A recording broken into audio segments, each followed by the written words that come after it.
ಪ್ರಿಯ ವೀಕ್ಷಕರಿಗೆಲ್ಲ ನನ್ನ ನಮಸ್ಕಾರಗಳು. ಬಾಲೆಯರಿಗೆ ಬಾಹ್ಯಾಕಾಶ ಪುಸ್ತಕ ಮಾಲೆ ಈ ಸರಣಿಯ 12ನೇ ಭಾಗವನ್ನು ನಾನು ಓದುತ್ತಿದ್ದೇನೆ. ಬಾಹ್ಯಾಕಾಶ ತ್ಯಾಜ್ಯ ವಿಷಯವಾಗಿರುತ್ತದೆ. ಇದನ್ನು ನಾನು ಮುಂದುವರಿಸುತ್ತಿದ್ದೇನೆ. ಬಾಹ್ಯಾಕಾಶ ಕಸದಲ್ಲಿ ಏನೆಲ್ಲ ಇದೆ? ಬಾಹ್ಯಾಕಾಶ ಕಸದಲ್ಲಿ ಕೇವಲ ರಾಕೆಟ್ ಮತ್ತು ಉಪಗ್ರಹಗಳ ಭಾಗಗಳಿರುತ್ತವೆ ಎಂದು ನೀವು ತಿಳಿದಿದ್ದರೆ ಅದು ತಪ್ಪು. ಬಾಹ್ಯಾಕಾಶದಲ್ಲಿ ಏನೆಲ್ಲ ಇದೆ ಗೊತ್ತೇ? ಮಾನವನ ಮೊದಲ ಗಗನಯಾನಕ್ಕೆ ಮುಂಚೆ ಪ್ರಯೋಗಾರ್ಥವಾಗಿ ಹಲವು ಕೋತಿ ಮತ್ತು ನಾಯಿಗಳನ್ನು ಬಾಹ್ಯಾಕಾಶಕ್ಕೆ ಕಳಿಸಲಾಗಿತ್ತು. ಅವುಗಳ ಶವಗಳು ಕೆಲವು ಇನ್ನೂ ಬಾಹ್ಯಾಕಾಶದಲ್ಲಿ ತೇಲುತ್ತಿವೆ. 1963ರಲ್ಲಿ ಅಮೆರಿಕ ಪ್ರಾಜೆಕ್ಟ್ ವೆಸ್ಟ್ ಫೋರ್ಡ್ ಎಂಬ ತನ್ನ ಪ್ರಯೋಗಕ್ಕೆ ಸುಮಾರು 480 ಮಿಲಿಯನ್ ತಾಮ್ರದ ಸೂಜಿಗಳನ್ನು ಬಾಹ್ಯಾಕಾಶಕ್ಕೆ ಉಡಾಯಿಸಿತ್ತು. ಇವುಗಳಲ್ಲಿ ಕೆಲವು ಸುಮಾರು 3500 ಕಿಲೋಮೀಟರ್ ಕಕ್ಷೆಯಲ್ಲಿ ಇನ್ನೂ ಸುತ್ತುತ್ತಿವೆ. 2008ರಲ್ಲಿ ನಾಸಾದ ಗಗನಯಾನಿ ಐಡಿ ಸ್ಟಿಫಾನಿ ಶೈನ್ ಪೈಪರ್ ಬಾಹ್ಯಾಕಾಶ ನಡಿಗೆಯನ್ನು ಮುಗಿಸಿ ಹಿಂದಿರುಗುವಾಗ ಕೈತಪ್ಪಿ ತನ್ನ ಉಪಕರಣದ ಬ್ಯಾಗನ್ನು ಕಳೆದುಕೊಂಡಳು. ಅದು ಇನ್ನೂ ಬಾಹ್ಯಾಕಾಶದಲ್ಲೇ ತೇಲಾಡುತ್ತಿದೆ. ಅದರಲ್ಲಿದ್ದ ಉಪಕರಣದ ಬೆಲೆ ಸುಮಾರು $1,00,000. ಗಗನಯಾನಿ ಮೈಕೆಲ್ ಕಾಲಿನ್ಸ್ 1966ರಲ್ಲಿ ಜೆಮಿನಿ 10 ಯೋಜನೆಯ ಬಾಹ್ಯಾಕಾಶ ನಡಿಗೆಯಲ್ಲಿ ಕಳೆದುಕೊಂಡ ಹಾಸೆಲ್ ಬ್ಲಾಡ್ ಕ್ಯಾಮರಾ. ಹಿಂದೆಲ್ಲ ಗಗನಯಾನಿಗಳು ತಮ್ಮ ಗಗನಯಾತ್ರೆಯನ್ನು ಮುಗಿಸಿ ಭೂಮಿಗೆ ಹಿಂದಿರುಗುವಾಗ ತಮ್ಮ ತ್ಯಾಜ್ಯದ ಚೀಲಗಳನ್ನು ಬಾಹ್ಯಾಕಾಶದಲ್ಲೇ ಬಿಸಾಡುತ್ತಿದ್ದರು. ಅವುಗಳಲ್ಲಿ ಕೆಲವು ಇನ್ನೂ ಅಲ್ಲಿಯೇ ಸುತ್ತುತ್ತಿವೆ. ಈಗ ಇಂತಹ ಅಭ್ಯಾಸ ಇಲ್ಲವೆನ್ನಿ. ಇತ್ತೀಚೆಗೆ ಬಾಹ್ಯಾಕಾಶವನ್ನು ಸೇರಿದ ದೊಡ್ಡ ಕಸ ಸ್ಪೇಸ್ ಎಕ್ಸ್ ಮಾಲೀಕ ಎಲಾನ್ ಮಸ್ಕ್ ಬಾಹ್ಯಾಕಾಶಕ್ಕೆ ಹಾರಿಸಿದ ತನ್ನ ಹಳೆಯ ಟೆಸ್ಲಾ ವಿದ್ಯುತ್ ಕಾರು ಮತ್ತು ಅದರಲ್ಲಿದ್ದ ಮನುಷ್ಯಾಕಾರದ ಗೊಂಬೆ. ಆದರೆ ಇದು ಭೂಮಿಯಿಂದ ದೂರ ಹೋಗುತ್ತಿರುವುದರಿಂದ ಉಪಗ್ರಹಗಳಿಗೆ ತೊಂದರೆಯಿಲ್ಲ. ಬಾಹ್ಯಾಕಾಶ ತ್ಯಾಜ್ಯದಿಂದಾದ ಕೆಲವು ಅಪಘಾತಗಳು. ಬಾಹ್ಯಾಕಾಶ ತ್ಯಾಜ್ಯಗಳು ಈಗಾಗಲೇ ಹಲವು ಅಪಘಾತಗಳಿಗೆ ಕಾರಣವಾಗಿವೆ. ಹಲವು ಉಪಗ್ರಹಗಳನ್ನು ಶಾಶ್ವತವಾಗಿ ಹಾಳು ಮಾಡಿವೆ. ಅವುಗಳಲ್ಲಿ ಕೆಲವನ್ನು ನೋಡೋಣ. ರಷ್ಯಾದ ಕಾಸ್ಮೋಸ್ 1275 ಉಪಗ್ರಹ ಇಂತಹ ಅಪಘಾತಕ್ಕೆ ಸಿಕ್ಕಿ ಆಳದ ಮೊದಲ ಉಪಗ್ರಹ ಎನ್ನಲಾಗುತ್ತದೆ. ಇದು 24 ಜುಲೈ 1981ರಲ್ಲಿ ಬಾಹ್ಯಾಕಾಶದ ಯಾವುದೋ ವಸ್ತುವಿಗೆ ಡಿಕ್ಕಿ ಹೊಡೆದು ಹಾಳಾಯಿತು. ಜುಲೈ 1996ರಲ್ಲಿ ಫ್ರಾನ್ಸ್ ದೇಶದ ಸೈರನ್ ಉಪಗ್ರಹ ಏರಿಯನ್ 1H10 ರಾಕೆಟ್ನ ಕೊನೆಯ ಹಂತದ ಭಾಗಕ್ಕೆ ಹೊಡೆದು ಕೆಟ್ಟುಹೋಯಿತು.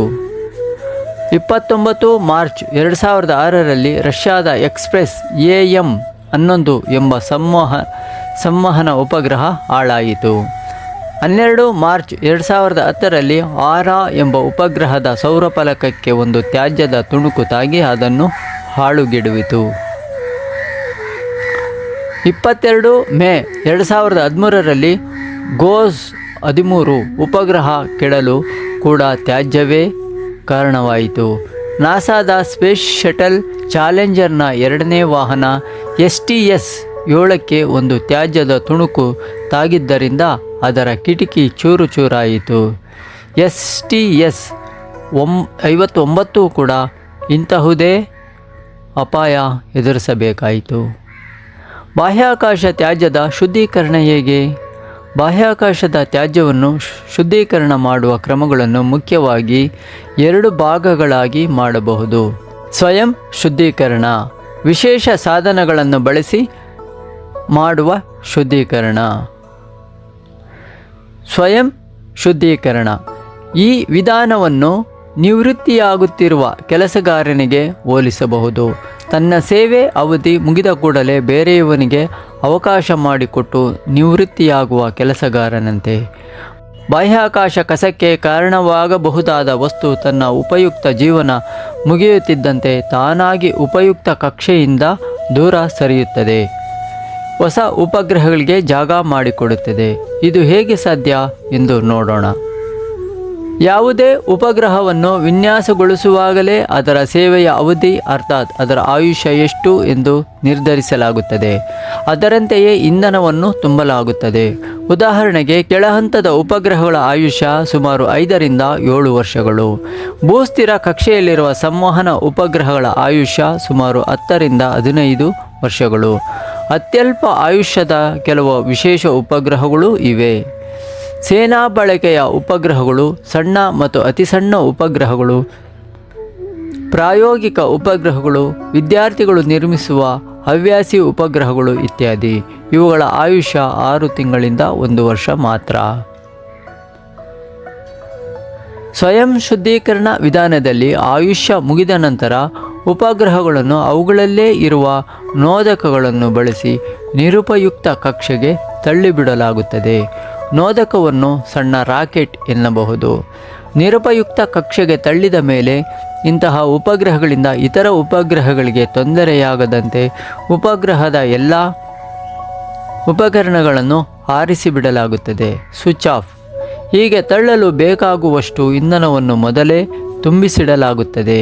ಆಗ ಉಪಯುಕ್ತ ಕಕ್ಷೆಯಲ್ಲಿ ಹೊಸ ಉಪಗ್ರಹಕ್ಕೆ ಜಾಗ ಸಿಗುತ್ತದೆ.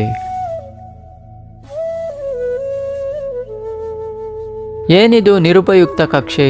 ಕೆಳ ಹಂತದ ಭೂಕಕ್ಷೆಗಳಲ್ಲಿ ಸುಮಾರು 400 ಕಿಲೋಮೀಟರ್ನಿಂದ 1000 ಕಿಲೋಮೀಟರ್ ಎತ್ತರದ ಕಕ್ಷೆಗಳನ್ನು ಉಪಯುಕ್ತ ಕಕ್ಷೆ ಎಂದು ಹೇಳಬಹುದು. ಕಾರ್ಯನಿರ್ವಹಿಸುತ್ತಿರುವ ಎಲ್ಲ ಉಪಗ್ರಹಗಳು ಇದೇ ಎತ್ತರದ ಕಕ್ಷೆಗಳಲ್ಲಿ ಇರುತ್ತವೆ. ಆಯುಷ್ಯ ಮುಗಿದ ಉಪಗ್ರಹಗಳನ್ನು ಇನ್ನಷ್ಟು ಭೂಮಿಯ ಸಮೀಪಕ್ಕೆ, ಅಂದರೆ ಸುಮಾರು 300 ಕಿಲೋಮೀಟರ್ ಕಕ್ಷೆಗೆ ತಳ್ಳಲಾಗುವುದು. ಇದನ್ನು ನಿರುಪಯುಕ್ತ ಕಕ್ಷೆ ಎನ್ನಲಾಗುವುದು. ಈ ಕಕ್ಷೆಗೆ ತಳ್ಳಿದ ನಂತರ ಇಲ್ಲಿಂದ ಉಪಗ್ರಹವು ಭೂಮಿಯ ಕಡೆಗೆ ಬೀಳಲು ಪ್ರಾರಂಭಿಸುತ್ತದೆ. ಸುಮಾರು 100 ಕಿಲೋಮೀಟರ್ ತಲುಪಿದಾಗ ವಾತಾವರಣದ ಘರ್ಷಣೆಗೆ ಸಿಲುಕಿ ಸುಟ್ಟು ಬೂದಿಯಾಗುತ್ತದೆ. ರಾಕೆಟ್ಗಳ ಕೊನೆಯ ಹಂತಗಳನ್ನು ಕಾರ್ಯಾಚರಣೆ ಮುಗಿದ ನಂತರ ಇದೇ ರೀತಿ ನಿರುಪಯುಕ್ತ ಕಕ್ಷೆಗೆ ತಳ್ಳಬಹುದು. ಇನ್ನು ಭೂಸ್ಥಿರ ಕಕ್ಷೆಯಲ್ಲಿರುವ ಭೂಮಿಯ ಮೇಲ್ಮೈಯಿಂದ 35,786 ಕಿಲೋಮೀಟರ್ ಎತ್ತರದ ಕಕ್ಷೆ. ಸಂವಹನ ಮತ್ತು ಹವಾ ಮುನ್ಸೂಚನಾ ಉಪಗ್ರಹಗಳನ್ನು ಇನ್ನೂ 100 ರಿಂದ 200 ಕಿಲೋಮೀಟರ್ ಎತ್ತರದ ಕಕ್ಷೆಗೆ ತಳ್ಳಲಾಗುವುದು. ಅಲ್ಲಿ ಅದರ ಉಪಕರಣಗಳನ್ನು ಆರಿಸಲಾಗುವುದು. ಅನಂತರ ಅದು ಅಲ್ಲಿಯೇ ಹಲವು 100 ವರ್ಷಗಳ ಕಾಲ ತೇಲುತ್ತಾ ಇರುತ್ತದೆ. ಆದರೆ ಇತರ ಯಾವ ಉಪಗ್ರಹಗಳಿಗೂ ಅಡ್ಡ ಬರುವುದಿಲ್ಲ. ಈ ಕಕ್ಷೆಯನ್ನು ಸ್ಮಶಾನ ಕಕ್ಷೆ ಎಂದೂ ಕರೆಯುತ್ತಾರೆ.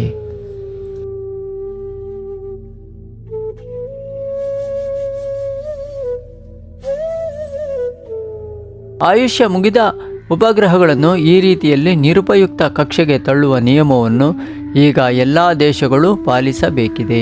ಹೀಗೆ ತಳ್ಳಲು ಸಾಧ್ಯವಾದರೆ ಸರಿ. ಆಯುಷ್ಯ ಮುಗಿಯುವ ಮುನ್ನವೇ ಉಪಗ್ರಹ ಕೆಟ್ಟರೆ ಏನು ಮಾಡಬೇಕು? ಹಾಗೆ ಎರಡನೇ ವಿಧಾನವನ್ನು ಉಪಯೋಗಿಸಬೇಕಾಗುತ್ತದೆ. ವಿಶೇಷ ಸಾಧನಗಳನ್ನು ಬಳಸಿ ಮಾಡುವ ಶುದ್ಧೀಕರಣ. ಈ ವಿಧಾನದಲ್ಲಿ ವಿಶೇಷ ಸಾಧನಗಳನ್ನು ಮತ್ತು ರೋಬೋಟ್ಗಳನ್ನು ಬಳಸಿ ದೊಡ್ಡ ತ್ಯಾಜ್ಯಗಳನ್ನು ನಿರುಪಯುಕ್ತ ಕಕ್ಷೆಗೆ ತಳ್ಳಲಾಗುವುದು. ಆದರೆ ಇಂತಹ ತಂತ್ರಜ್ಞಾನ ಇನ್ನೂ ಅಭಿವೃದ್ಧಿಯ ಹಂತದಲ್ಲಿದೆ. ತ್ಯಾಜ್ಯ ವಸ್ತುಗಳನ್ನು ಬಲೆಯಂತಹ ಅಥವಾ ರೋಬೋಟ್ ತೋಳಿನಂಥ ಸಾಧನಗಳಿಂದ ಸೆರೆ ಹಿಡಿದು ಅವುಗಳನ್ನು ನಿರುಪಯುಕ್ತ ಕಕ್ಷೆಗೆ ಎಳೆದು ತಂದು ಅಲ್ಲಿ ಬಿಡಲಾಗುವುದು. ಆದರೆ ಇದು ಬಹಳ ಖರ್ಚಿನ ಬಾಬತ್ತು. ಇದನ್ನು ಯಾರು ಮಾಡಬೇಕು? ಇಂತಹ ವ್ಯವಸ್ಥೆಯ ನಿರ್ವಹಣೆ ಹೇಗೆ? ಈ ಮುಂತಾದ ವಿಚಾರಗಳಲ್ಲಿ ಬಾಹ್ಯಾಕಾಶವನ್ನು ಉಪಯೋಗಿಸುವ ಎಲ್ಲ ದೇಶಗಳಿಗೆ ಅನ್ವಯವಾಗುವಂತಹ ಕಾಯ್ದೆಗಳನ್ನು ತರುವ ಚಿಂತನೆಗಳು ನಡೆದಿವೆ. ಬುಸೆಕ್ ಆರ್ಬಿಟಲ್ ಡೆಬ್ರಿ ರಿಮೂವರ್, ಕಕ್ಷೆಯ ಕಸ ನಿವಾರಕ ಎಂಬ ಸಂಸ್ಥೆಯು ಭೂಮಿಯಿಂದಲೇ ನಿಯಂತ್ರಣ ಮಾಡಬಹುದಾದ ವಿಶೇಷ ವಾಹನವೊಂದನ್ನು ತಯಾರಿಸಿ ಕೆಟ್ಟುಹೋದ 40 ಉಪಗ್ರಹಗಳನ್ನು ನಿರುಪಯುಕ್ತ ಕಕ್ಷೆಗೆ ತಳ್ಳುವ ಯೋಜನೆಯನ್ನು ರೂಪಿಸಿದೆ. ಅಮೆರಿಕಾದ SIS ಎನ್ನುವ ಖಾಸಗಿ ವಾಣಿಜ್ಯ ಸಂಸ್ಥೆಯೊಂದು ವಿಶೇಷ ಉಪಗ್ರಹವನ್ನು ಭೂಸ್ಥಿರ ಕಕ್ಷೆಯಲ್ಲಿ ಸ್ಥಾಪಿಸಿ ಅಲ್ಲಿ ಕೆಟ್ಟಿರುವ ಉಪಗ್ರಹಗಳನ್ನು ಸ್ಮಶಾನ ಕಕ್ಷೆಗೆ ತಳ್ಳುವ ಯೋಜನೆಯನ್ನು ರೂಪಿಸುತ್ತಿದೆ. ಇದೊಂದು ರೀತಿಯಲ್ಲಿ ಅಸ್ವಾಭಾವಿಕವಾಗಿ ನಿಧಾನವಾದ ಉಪಗ್ರಹಗಳ ಶವ ಸಂಸ್ಕಾರವನ್ನು ನೆರವೇರಿಸುವ ಯೋಜನೆ. ಸ್ವಿಟ್ಜರ್ಲೆಂಡ್ ದೇಶವು ಕ್ಲೀನ್ ಸ್ಪೇಸ್ 1 ಎನ್ನುವ ಯೋಜನೆಯಲ್ಲಿ ನ್ಯಾನೋ ಉಪಗ್ರಹಗಳನ್ನು ಕಕ್ಷೆಯಿಂದ ಹೊರದೂಡುವ ತಂತ್ರವನ್ನು ರೂಪಿಸುತ್ತಿದೆ. ಯುರೋಪಿನ ESA ಸಂಸ್ಥೆಯು ಕ್ಲಿಯರ್ ಸ್ಪೇಸ್ ಎನ್ನುವ ತ್ಯಾಜ್ಯ ನಿರ್ಮೂಲನಾ ಯೋಜನೆಯನ್ನು 2025ರಲ್ಲಿ ಕಾರ್ಯಗತಗೊಳಿಸಲು ತಯಾರಿ ನಡೆಸಿದೆ. ಭೂಮಿಯಿಂದ ಲೇಸರ್ ಕಿರಣವನ್ನು ಕಕ್ಷೆಯಲ್ಲಿರುವ ತ್ಯಾಜ್ಯ ವಸ್ತುವಿಗೆ ಗುರಿ ಮಾಡಿ ಅದು ಭೂಮಿಯ ಕಡೆಗೆ ಚಲಿಸುವಂತೆ ಮಾಡುವ ಸಂಶೋಧನೆಯೂ ನಡೆದಿದೆ. ಹೀಗೆ ಭೂಮಿಯ ಹತ್ತಿರಕ್ಕೆ ಬಂದ ತ್ಯಾಜ್ಯವು ವಾತಾವರಣವನ್ನು ಪ್ರವೇಶಿಸಿ ಸುಟ್ಟು ಬೂದಿಯಾಗುವಂತೆ ಮಾಡುವುದು ಇದರ ಉದ್ದೇಶ. ಅಮೆರಿಕದ ವಾಯುಪಡೆ ಪ್ರಾಜೆಕ್ಟ್ ಓರಿಯನ್ ಎಂಬ ಇಂತಹ ಯೋಜನೆಯನ್ನು 90ರ ದಶಕದಲ್ಲೇ ಪರೀಕ್ಷಿಸಿತ್ತು. ಆದರೆ ಹಲವು ಕಾರಣಗಳಿಂದ ಅದು ಮುಂದುವರಿಯಲಿಲ್ಲ. ಸ್ಪೇಸ್ ನೆಟ್ ಎನ್ನುವ ತ್ಯಾಜ್ಯ ನಿರ್ಮೂಲನೆಯ ಇನ್ನೊಂದು ಯೋಜನೆಯನ್ನು ಇಂಗ್ಲೆಂಡಿನ ಸರ್ರೆ ಬಾಹ್ಯಾಕಾಶ ಕೇಂದ್ರದ ವಿಜ್ಞಾನಿಗಳು ರೂಪಿಸುತ್ತಿದ್ದಾರೆ. ಇಂತಹುದೇ ಯೋಜನೆಯನ್ನು ಜಪಾನಿನ ಬಾಹ್ಯಾಕಾಶ ಸಂಸ್ಥೆ ಜಾಕ್ಸಾ ಸಹ ರೂಪಿಸುತ್ತಿದೆ. ಇದರಲ್ಲಿ ಕಕ್ಷೆಗೆ ಆರಿಸಿದ ಉಪಗ್ರಹದಿಂದ ಅಲ್ಯೂಮಿನಿಯಂ ಮತ್ತು ಸ್ಟೀಲ್ನಿಂದ ಮಾಡಿದ ದೊಡ್ಡ ಬಲೆಯೊಂದನ್ನು ತ್ಯಾಜ್ಯದ ಕಡೆಗೆ ಗುರಿಯಿಟ್ಟು ಹಾರಿಸಲಾಗುತ್ತದೆ. ಅದು ತ್ಯಾಜ್ಯವನ್ನು ಆವರಿಸಿದ ನಂತರ ವಿದ್ಯುತ್ತನ್ನು ಹಾಯಿಸಿ ಅಯಸ್ಕಾಂತೀಯಗೊಳಿಸಿ ಭೂಮಿಯ ಕಡೆಗೆ ಬೀಳುವಂತೆ ಮಾಡಲಾಗುತ್ತದೆ. ಚಿತ್ರ 3. Space net. ಈ ಯೋಜನೆ ಯಶಸ್ವಿಯಾದರೆ ಇಂತಹ ದೊಡ್ಡ ಬಲೆಗಳನ್ನು ಉಪಯೋಗಿಸಿ ಹಲವಾರು ಚಿಕ್ಕ ತ್ಯಾಜ್ಯಗಳನ್ನು ಒಂದೇ ಬಾರಿಗೆ ನಿವಾರಿಸಬಹುದು ಎನ್ನುವ ಮಹದಾಸೆ ವಿಜ್ಞಾನಿಗಳದ್ದು. ನಿವಾರಿಸು ಇಲ್ಲ ತಪ್ಪಿಸು. ರಾಕೆಟ್ನ ಸಣ್ಣ ಸಣ್ಣ ಬಿಡಿಭಾಗಗಳು, ಬೋಲ್ಟ್ ಅಂಡ್ ನಟ್ಗಳಂತಹ ವಸ್ತುಗಳು, ಸಿಡಿದ ಸಣ್ಣ ಲೋಹದ ತುಣುಕುಗಳು ಇತ್ಯಾದಿ ಚಿಕ್ಕ ಚಿಕ್ಕ ತ್ಯಾಜ್ಯಗಳನ್ನು ಬಾಹ್ಯಾಕಾಶದಿಂದ ನಿರ್ಮೂಲ ಮಾಡುವುದು ಅಸಾಧ್ಯ. ಇಂತಹ ಇವು ಗಾತ್ರದಲ್ಲಿ ಚಿಕ್ಕವಾದರೂ ಇವುಗಳಿಂದ ಆಗುವ ಅನಾಹುತ ಮಾತ್ರ ದೊಡ್ಡದು. ಒಂದು ಸಣ್ಣ ಬೋಲ್ಟ್ನ ತುಣುಕು ಉಪಗ್ರಹದ ಸೌರಫಲಕಕ್ಕೆ ಡಿಕ್ಕಿ ಹೊಡೆದು ಅದರ ವಿದ್ಯುತ್ ವ್ಯವಸ್ಥೆಯನ್ನೇ ಹಾಳು ಮಾಡಬಹುದು. ನಿವಾರಣೆ ಮಾಡಲಾಗದ ಇಂಥ ಚಿಕ್ಕ ತ್ಯಾಜ್ಯಗಳಿಂದ ಆಗುವ ಅನಾಹುತಗಳನ್ನು ತಡೆಯಲು ಇರುವ ಒಂದೇ ಉಪಾಯ ಇವುಗಳಿಂದ ತಪ್ಪಿಸಿಕೊಳ್ಳುವುದು. ಉಪಗ್ರಹದ ಹೊರಭಾಗದಲ್ಲಿ ಹಲವು ಮೀಟರ್ಗಳವರೆಗೂ ಚಾಚಿಕೊಂಡಿರುವ ದೊಡ್ಡ ಸೌರಫಲಕಗಳು ಮತ್ತು ಆಂಟೆನಾಗಳು ಇಂತಹ ಚಿಕ್ಕ ತ್ಯಾಜ್ಯಗಳಿಗೆ ಡಿಕ್ಕಿ ಹೊಡೆಯುವ ಸಾಧ್ಯತೆ ಹೆಚ್ಚು. ಚಿತ್ರ 4. ತ್ಯಾಜ್ಯಗಳ ಜಾಡಿನ ಮಾಹಿತಿಯನ್ನು ಪಡೆದು ಅವು ಹತ್ತಿರ ಬಂದಾಗ ಸೌರಫಲಕ ಮತ್ತು ಆಂಟೆನಾಗಳನ್ನು ಅಡ್ಡಡ್ಡ ತಿರುಗಿಸಿ. ಚಿತ್ರ 4. ಬಾಹ್ಯಾಕಾಶ ದೂರದರ್ಶಕ ಹಬಲ್ನ ಸೌರಫಲಕ. 1 ಮಿಲಿಮೀಟರ್ಗಿಂತ ಚಿಕ್ಕ ತ್ಯಾಜ್ಯಗಳಿಂದ ಉಂಟಾಗಿರುವ ಹಾನಿಯನ್ನು ಗಮನಿಸಿ. 2002ನೇ ಇಸವಿಯಲ್ಲಿ ಸೌರಫಲಕವನ್ನು ಬದಲಾಯಿಸಿ ಹಳೆಯ ಈ ಫಲಕವನ್ನು ಬಾಹ್ಯಾಕಾಶದಿಂದ ಭೂಮಿಗೆ ತರಲಾಯಿತು. ಇದನ್ನು ನೆದರ್ಲ್ಯಾಂಡಿನಲ್ಲಿರುವ ಯುರೋಪ್ ಬಾಹ್ಯಾಕಾಶ ಸಂಸ್ಥೆಯಲ್ಲಿ ನೋಡಬಹುದು. ತ್ಯಾಜ್ಯಗಳಿಂದ ತಪ್ಪಿಸಿಕೊಳ್ಳುವ ಉಪಾಯವನ್ನು ಹಲವು ಬಾಹ್ಯಾಕಾಶ ಸಂಸ್ಥೆಗಳು ಈಗಾಗಲೇ ಅಳವಡಿಸಿಕೊಂಡಿವೆ. ಸೌರಫಲಕಗಳ ಅಗಲ ಭಾಗದ ಬದಲು ತೆಳುವಾದ ಭಾಗವು ತ್ಯಾಜ್ಯದ ಹಾದಿಯಲ್ಲಿ ಬಂದಾಗ ಅಪಘಾತವಾಗುವ ಸಂಭವ ಕಡಿಮೆಯಾಗುತ್ತದೆ. ಒಂದು ಟೆನ್ನಿಸ್ ಬ್ಯಾಟಿನ ಅಗಲ ಭಾಗವು ಚೆಂಡನ್ನು ನೋಡದಂತೆ ಅಡ್ಡ ತಿರುಗಿಸಿ ಹಿಡಿದರೆ ಚೆಂಡನ್ನು ಒಡೆಯುವ ಸಾಧ್ಯತೆಯೂ ಕಡಿಮೆ. ಇದು ಹಾಗೆಯೇ ತ್ಯಾಜ್ಯವು ಉಪಗ್ರಹವನ್ನು ದಾಟಿ ಮುಂದೆ ಹೋದ ನಂತರ ಮತ್ತೆ ಫಲಕಗಳನ್ನು ಸರಿಯಾದ ದಿಕ್ಕಿಗೆ ತಿರುಗಿಸಲಾಗುತ್ತದೆ. ಬಾಹ್ಯಾಕಾಶದಲ್ಲಿರುವ ಅತ್ಯಂತ ದೊಡ್ಡ ಮಾನವ ನಿರ್ಮಿತ ವಸ್ತುವೆಂದರೆ ಅಂತಾರಾಷ್ಟ್ರೀಯ ಬಾಹ್ಯಾಕಾಶ ಕೇಂದ್ರ. ಇದು ಒಂದು ಕಾಲ್ಚೆಂಡಿನ ಮೈದಾನಕ್ಕಿಂತ ದೊಡ್ಡದು. ಇದರಲ್ಲಿ 7ರಿಂದ 10 ಜನ ವಿಜ್ಞಾನಿಗಳು ವಾಸಿಸುತ್ತಾ ಹಲವು ಪ್ರಯೋಗಗಳನ್ನು ಮಾಡುತ್ತಿರುತ್ತಾರೆ. ಈ ಕೇಂದ್ರಕ್ಕೆ ಯಾವುದಾದರೂ ತ್ಯಾಜ್ಯ ವಸ್ತು ಡಿಕ್ಕಿ ಹೊಡೆದರೆ ಆಗುವ ಅನಾಹುತ ಅಪಾರ. ಆದ್ದರಿಂದ ಇಡೀ ಕೇಂದ್ರವನ್ನೇ ಕಕ್ಷೆಯಿಂದ ಸ್ವಲ್ಪ ಬದಲಾಯಿಸಿ ತ್ಯಾಜ್ಯದಿಂದ ತಪ್ಪಿಸಿಕೊಳ್ಳುವ ಕಾರ್ಯಾಚರಣೆ ನಡೆಸಲಾಗುತ್ತದೆ. ಬಾಹ್ಯಾಕಾಶ ಕೇಂದ್ರದ ಹೊರಭಾಗದಲ್ಲಿ ಅಡ್ಡಬರುವ ತ್ಯಾಜ್ಯಗಳನ್ನು ಕಂಡುಹಿಡಿಯಲು ಸಂವೇದಕಗಳನ್ನು ಅಳವಡಿಸಲಾಗಿದೆ.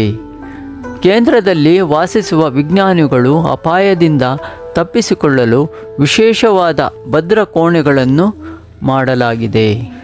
ಸಿಡಿದ ಉಪಗ್ರಹದ ತ್ಯಾಜ್ಯ ಮೋಡದಿಂದ ಇಂತಹ ಒಂದು ಅಪಾಯವನ್ನು 2021ರ ನವೆಂಬರ್ನಲ್ಲಿ ಎದುರಿಸಬೇಕಾಯಿತು. ಆದರೆ ಅದೃಷ್ಟವಶಾತ್ ಯಾವ ಅಪಘಾತವೂ ಸಂಭವಿಸಲಿಲ್ಲ. ಒಂದು ರಕ್ಷಣಾ ವಿಧಾನ ಉಪಗ್ರಹಕ್ಕೆ ರಕ್ಷಾಫಲಕವನ್ನು ಜೋಡಿಸುವುದು. ಇದನ್ನು ಕಂಡುಹಿಡಿದ ವಿಜ್ಞಾನಿಯ ಹೆಸರಿನಲ್ಲಿ ಇಂತಹ ಫಲಕಕ್ಕೆ ವಿಪ್ಲ್ ರಕ್ಷಾ ಫಲಕ ಎನ್ನುತ್ತಾರೆ. ವಿಪ್ಲ್ ರಕ್ಷಾ ಫಲಕ ಎನ್ನುತ್ತಾರೆ. ಇದನ್ನು ಕಾರಿನ ಬಂಪರ್ಗೆ ಹೋಲಿಸಬಹುದು. ಇದು ಡಿಕ್ಕಿ ಹೊಡೆಯುವ ತ್ಯಾಜ್ಯದ ವೇಗವನ್ನು ಕಡಿಮೆ ಮಾಡಿ ಆಗುವ ಹಾನಿಯನ್ನು ಕಡಿಮೆ ಮಾಡುತ್ತದೆ. ಈ ರೀತಿಯ ರಕ್ಷಾಫಲಕವನ್ನು ಈಗಾಗಲೇ ಅಂತಾರಾಷ್ಟ್ರೀಯ ಬಾಹ್ಯಾಕಾಶ ಕೇಂದ್ರಕ್ಕೆ ಮತ್ತು ನಾಸಾದ ಸ್ಟಾರ್ ಡಸ್ಟ್ ಉಪಗ್ರಹದಲ್ಲಿ ಬಳಸಲಾಗಿದೆ. ಚಿತ್ರ 5.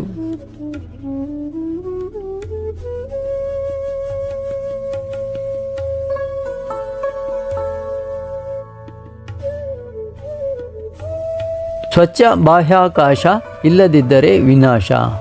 ಬಾಹ್ಯಾಕಾಶದ ಕಸ ತ್ಯಾಜ್ಯವನ್ನು ನಿರ್ಮೂಲನೆ ಮಾಡದಿದ್ದರೆ ಮುಂದೊಂದು ದಿನ ಬಾಹ್ಯಾಕಾಶದ ಬಳಕೆಯೇ ಮಾನವನಿಗೆ ಸಿಗದಂತೆ ಆಗಬಹುದು.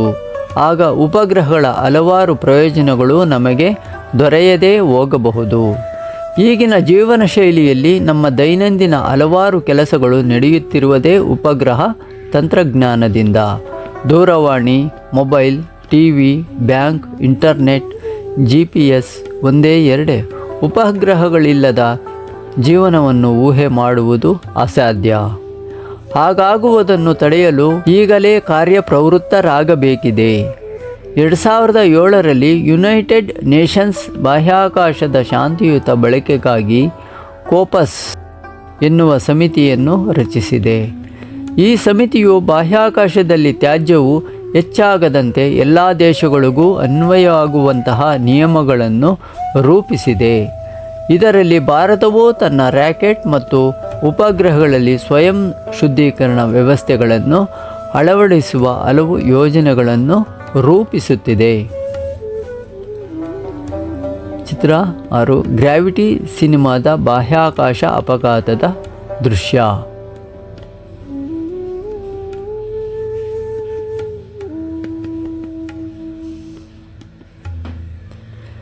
ಅಂತಾರಾಷ್ಟ್ರೀಯ ಸ್ಟ್ಯಾಂಡರ್ಡ್ಗಳನ್ನು ಸಿದ್ಧಪಡಿಸುವ ISO ಸಂಸ್ಥೆ 2017ರಲ್ಲಿ ISO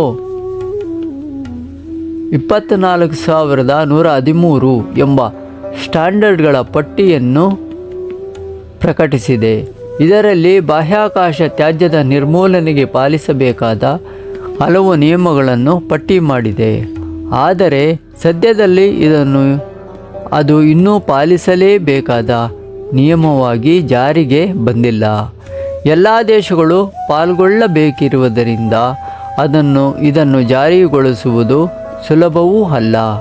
ಆದರೆ ಆದಷ್ಟು ಬೇಗನೆ ಇದನ್ನು ಪಾಲಿಸುವ ಬದ್ಧತೆಯನ್ನು ಎಲ್ಲ ದೇಶಗಳು ಒಪ್ಪಬೇಕು.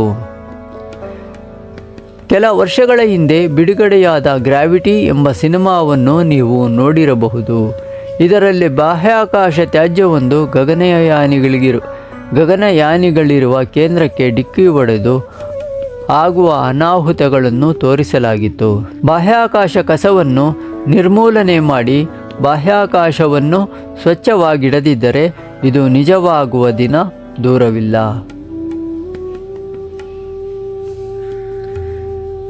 ಶ್ರೀ ಬಿ ಶಿವಪ್ರಕಾಶ್ ರವರು UR ರಾವ್ ಉಪಗ್ರಹ ಕೇಂದ್ರದಲ್ಲಿ ಉಪಗ್ರಹ ಶಕ್ತಿ ಸಮೂಹದ ನಿರ್ದೇಶಕರಾಗಿ ಕಾರ್ಯನಿರ್ವಹಿಸುತ್ತಿದ್ದಾರೆ. ವಿಭಾಗ ಮುಖ್ಯಸ್ಥರಾಗಿ ಉಪಗ್ರಹ ಶಕ್ತಿ ವ್ಯವಸ್ಥೆಯ ಉಪಯೋಜನಾ ನಿರ್ದೇಶಕರಾಗಿ ಮತ್ತು ಯೋಜನಾ ವ್ಯವಸ್ಥಾಪಕರಾಗಿ ಹಲವಾರು ಉಪಗ್ರಹಗಳಲ್ಲಿ ಕಾರ್ಯ ಮಾಡಿದ ಅನುಭವ ಹೊಂದಿದ್ದಾರೆ. ಜನಪ್ರಿಯ ವಿಜ್ಞಾನ, ಬಾಹ್ಯಾಕಾಶ ವಿಜ್ಞಾನ, ಪ್ರವಾಸಿ ಸ್ಥಳಗಳು ಮತ್ತು ಯೋಗಕ್ಕೆ ಸಂಬಂಧಿಸಿದ ಹಲವು ಕನ್ನಡ ಲೇಖನಗಳನ್ನು ಬರೆದಿದ್ದಾರೆ.